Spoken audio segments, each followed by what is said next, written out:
गाजरचा हलवा बनवायचा आहे।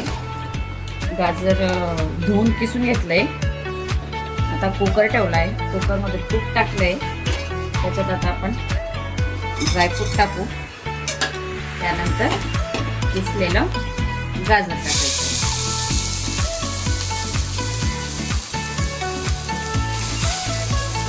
हे चांगलं परतू देऊ। त्याच्यात दूध, साखर, वेलची पूड आणि 5 ते 6 शिट्ट्या करून घ्यायच्या आहेत आपल्याला। बोलू आता आपण याच्यात दूध ऍड करू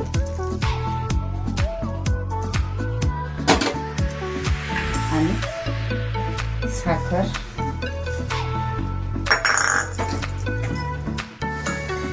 आणि वेलची पूड आता सगळं एकत्र करून